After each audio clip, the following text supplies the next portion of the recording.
नमस्कार प्यारे बच्चों, कैसे हैं आप सब। आशा करता हूँ कि सब अच्छे होंगे।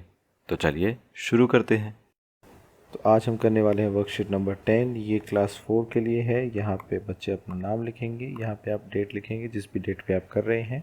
ये इंग्लिश यानी अंग्रेज़ी की वर्कशीट है और ये पार्ट 10 हेलन केलर पर आधारित है। आशा करता हूँ कि आपने ये पार्ट पढ़ा होगा। तो चलिए शुरू करते हैं।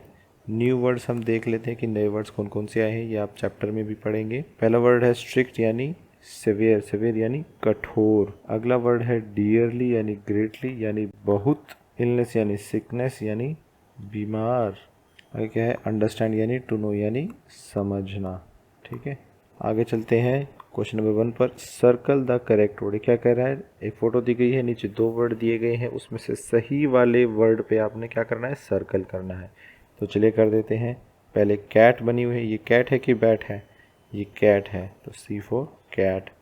ये वैन है कि फैन है, वी फॉर वैन है। ये क्या है, ये कैप है। मैप है या कैप है, ये है कैप। आगे क्या है, रैट। फिर ये क्या है, बैट यानी चमगादड़, बैट। ये क्या है, मैन यानी आदमी। ये क्या है, पैन। और ये क्या है, मैप। तो ऐसे करके आप सर्कल कर सकते हैं इनको। तो चलिए आगे चलते हैं क्वेश्चन नंबर 2 पे। Answer the following question. ये बुक से रिलेटेड क्वेश्चन है, ये आप तभी करेंगे जब आप ये स्टोरी पढ़ लेंगे अपनी बुक से। Who was Helen Keller. ये क्या पूछ रहा है, हेलन केलर कौन थी। तो इसका आंसर है ये, Helen Keller was an American, यानी सबसे पहले तो अमेरिकन थी, अमेरिका की रहने वाली थी। अमेरिकन ऑथर, ऑथर कौन होता है, जो किताबें लिखता है। अ पॉलिटिकल एक्टिविस्ट, जो पॉलिटिकली यानी सामाजिक तौर पर एक्टिव रहता है। एंड अ लेक्चरर, वो एक लेक्चरर भी थी। और इसी के साथ साथ एक और फैक्ट मैं आपको बता दूं, हेलन केलर जो है दुनिया की पहली इंसान है जो ना तो देख सकती थी और ना ही सुन सकती थी, और उसके बावजूद भी उसने बीए यानी बैचलर ऑफ आर्ट्स की डिग्री प्राप्त की थी। तो चलिए आगे बढ़ते हैं। How do people read when they can not see. क्या पूछ रहा है कि जो लोग हैं वो कैसे पढ़ते हैं जब वो चीज़ें देख नहीं सकते। तो चलिए इसका आंसर हम बता देते हैं। तो इसका आंसर है ये, पीपल यूज़ ब्रेल सिस्टम। तो क्या इस्तेमाल करते हैं, ब्रेल सिस्टम इस्तेमाल करते हैं जब वो देख नहीं सकते। किसके लिए, पढ़ने के लिए। ठीक है, ब्रेल सिस्टम कैसा होता है, अभी मैं आपको फोटो दिखा देता हूँ। ये देखो, इसमें क्या होता है, हर अक्षर का एक अपना पैटर्न होता है। ये उभरे हुए बिंदु आपको उनकी किताबों पर मिलते हैं और इस पर उंगली लगाकर वो अक्षर को पहचानते हैं और पढ़ते हैं। तो चलिए आगे चलते हैं। नंबर 3 पर आ गया है, read the sign language alphabet in figure A and identify the words in figure B. तो क्या कह रहा है, एक तरफ यहाँ पर इन्होंने साइन लैंग्वेज दे रखी है, यानी इशारों में बातें कैसे करते हैं ये बता रखा है। और दूसरी तरफ क्या कह रहा है, इधर वो क्या कह रहा है कि आप इधर इन इशारों के हिसाब से क्या वर्ड बनता है वो हमें इन खाली जगह में लिखना है। तो चलिए अक्षर बनाते हैं हम। सबसे पहला मैं आपको करके दिखा देता हूँ। जैसे ये अक्षर है एच, ये देखो इधर मैच कर रहा है, तो हम पहला अक्षर क्या हो गया, एच। दूसरा है ये मैच कर रहा है इधर ई। उसके बाद ये दोनों सेम है, ये कौन सा अक्षर है, ये है एल। तो क्या बन गया, एल एल। और ये लास्ट वाला क्या है, ओ, हेलो। तो ये क्या बन गया, हेलो। तो ऐसे ही आपको ये बाकी सारे भी करने हैं। तो इस तरीके से आप ये सारे कंप्लीट कर सकते हैं। अगर आपसे कोई नहीं बन रहा है तो आप इधर उसका आंसर देख सकते हैं। तो चलिए आगे चलते हैं। Read the passage and answer the following question. क्या कह रहा है, नीचे दिए गए पैसेज यानी पैराग्राफ को आपको पढ़ना है और नीचे दिए गए क्वेश्चंस के आपको आंसर करने हैं। इसका नाम है बॉब द फ्रॉग। ठीक है, ये फ्रॉग है। अब इसको पढ़ते हैं, read it. Bob is a frog, Bob एक फ्रॉग है। ही इज़ ग्रीन, वो ग्रीन कलर का है, विद येलो स्पॉट्स, और उस पर येलो धब्बे हैं। ही हैज़ अ लॉन्ग यानी लंबी, स्टिकी यानी चिपचिपी, टंग यानी जीभ, that he uses to catch flies. वो कैसे यूज़ करता है उसको, कैच यानी पकड़ना, फ्लाइज यानी मक्खियाँ। तो उसको कहाँ यूज़ करता है, मक्खियाँ पकड़ने में। He lives near a pond, वो एक पॉन्ड के पास यानी तालाब के पास रहता है। Sometimes he goes into the water, कभी कभी वो पानी के अंदर चला जाता है। Sometime he stage on the land, कभी कभी वो ज़मीन पर रहता है। बॉब हैज़ स्ट्रॉन्ग लेग्स, उसकी टांगें बहुत ही मजबूत हैं। That he uses to hop, hop यानी कूदना।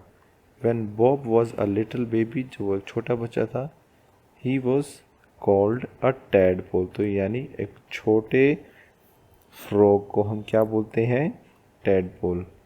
तो चलिए नीचे दिए गए आंसर करते हैं हम। व्हाट इज बॉब, तो इसका आंसर क्या होगा? Bob is a frog. What colour is Bob, इसका आंसर क्या होगा? Bob is green in colour. What sort of tongue does Bob have, तो क्या पूछ रहा है कि उसकी टंग यानी उसकी जीभ कैसी है? तो इसका आंसर हम क्या लिखेंगे? Bob has a sticky tongue. अगला क्वेश्चन देखते हैं। What does Bob use his tongue for, यानी वो अपनी टंग यानी अपनी जीभ किस लिए इस्तेमाल करता है? He uses it to catch flies, वो मक्खियाँ पकड़ने के लिए इसका इस्तेमाल करता है। लास्ट क्वेश्चन पे आते हैं। What was Bob called when he was little, जब वो छोटा था तब उसको क्या बोलते थे? Bob was called a tadpole when he was little, तो जब वो छोटा था उसको क्या बोलते थे? टैडपोल। तो चलिए ये भी हो गया, आगे चलते हैं। तो ये क्या पूछ रहा है नंबर 5 पे? Find and right all the words in the correct column. क्या कह रहा है? इधर दिए गए जितने भी वर्ड हैं उनको यहाँ पर उनके करेक्ट कॉलम में लिखना है। तो कॉलम कौन कौन से हैं? एक नाउन का है। नाउन क्या होता है? जो भी किसी भी चीज़ का नाम होता है उसको हम नाउन बोलते हैं। वर्ब क्या होता है? जो भी कोई काम हम करते हैं उसको हम वर्ब बोलते हैं। और एडजेक्टिव क्या होता है? जो किसी चीज़ की विशेषता बताए वो एडजेक्टिव होता है। तो चलिए बड़ा ही आसान है, एक एक करके हम इन सबको कर देंगे। सबसे पहले हम देखते हैं होम। होम नाउन है, मेल भी नाउन है, हैवी एडजेक्टिव है क्योंकि वो किसी चीज़ की विशेषता बताता है कि वो चीज़ हैवी यानी भारी है। उसके आगे हम चलते हैं सिंग, यानी सिंग कोई क्रिया हो गई, कुछ काम हो गया, तो सिंग हमारा वर्ब हो गया। उसके आगे आता है पिंक, पिंक एक कलर का नाम है तो हम पिंक कहाँ लिखेंगे? नाउन में। फिर आता है स्विम, स्विम एक क्रिया हो गई तो स्विम आएगा हमारा वर्ब में। उसके आगे आएगा कोल्ड, कोल्ड एक एडजेक्टिव है जो बताता है कि कोई चीज़ कैसी है, ठंडी है। कोल्ड के बाद आ गया हार्ड, हार्ड भी हमारा एडजेक्टिव है, कोई बता रहा है वो कि वो चीज़ हार्ड है, बड़ी ठोस है। आगे आ गया जंप, जंप क्या है? एक एक्टिविटी है तो उसको वर्ब में लिखेंगे। आगे है हॉट, हॉट फिर से क्या आ गया? एडजेक्टिव आ गया। उसके आगे है फॉल, फॉल हमारा वर्ब में आएगा, गिरना भी एक एक्टिविटी है। उसके आगे है रन, रन भी हमारी एक्टिविटी है। उसके आगे आ गया मॉम, तो मॉम तो नाम है। उसके आगे आ गया बिग, तो बिग क्या है? बिग एक एडजेक्टिव है। एक हमारा लेटर रह गया, अब लेटर भी नाम है तो लेटर हमारा नाउन हो गया। तो चलिए इसी के साथ हमारी ये वाली क्वेश्चन भी हो गया। आगे चलते हैं। अगला कह रहा है सिंग अलोंग, यानी साथ में गाना है। क्या कह रहा है? चलो ये छोटी सी राइम को हम साथ में गाते हैं। इसका नाम है pretty peep. I have a little sister, they call her pretty peep. She wades in the water, wade का मतलब क्या होता है? उतरना, यानी पानी में उतरना। Deep deep deep. She climbs up the mountains, high high high. My pretty little sister, she has just one eye. तो ये छोटी सी क्विज़ है, इसका आंसर हमें यहाँ पर लिखना है। अगर आप ये आंसर बता सकते हैं तो अच्छा है, नहीं बता सकते तो आप यहाँ पर आंसर देख सकते हैं। इसका आंसर है अ स्टार। ये क्विज़ आपकी बुक में भी है, आप हाथ से भी इसको देख सकते हैं। आज की क्लास यहीं ख़त्म होती है। अगर आपके कोई डाउट्स हैं तो आप नीचे कमेंट सेक्शन में पूछ सकते हैं। कल फिर मिलेंगे, कुछ नया सीखेंगे। तब तक के लिए थैंक यू एंड जय हिंद।